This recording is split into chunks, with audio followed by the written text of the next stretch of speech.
Hello everyone, this is Reggie, the washer dryer repair nerd, with another video for you on this Amana dryer. This video is to show you how to replace the door handle without breaking it. So it's not as simple as it looks, as just popping it in, because you can actually break the new part. So I'm going to show you how to safely and securely put it on.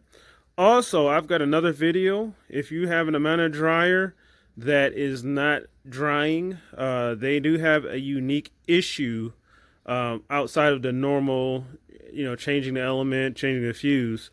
If you've done all that, checked all that out, and it's still not getting hot, there is a unique issue with this particular dryer that you can fix without parts. I have that on my channel, so check that out. Appliance repair nerd video, and I have a link below. So if you have that issue, check out my link. But over that, it's pretty much a good dryer. It's made by Whirlpool. Every machine has its little quirks, and that's what repair people are for. We kind of fix the little issues they have, because basically you've got hundreds of parts working together, and sometimes there are bad parts that the manufacturer ordered without them knowing until it's tried out on the general public. So anyway, you just fix it and move on with life, and it's not a brand thing or anything like that. So anyway, back to the point. We're going to go ahead and put this handle on. This is the handle I have. It's available on my website, and there's a link below for it. Very affordable, very easy, fast shipping.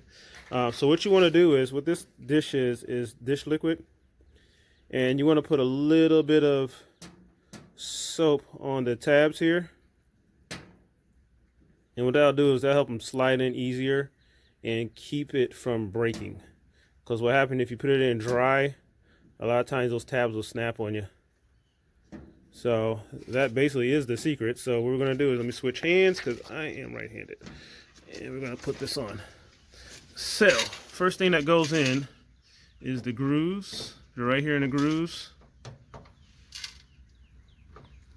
Slide it in this way, and then you just pop it in. Wait for it to snap. See it, a little firm. Boom. And it's new. So that's it. So now it's gotta just give it a little bit of a bath, and it'll be good as new and ready to go.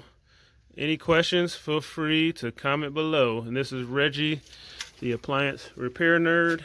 You also check out some more items I have on my website, www.dryertuneup.com. Thanks.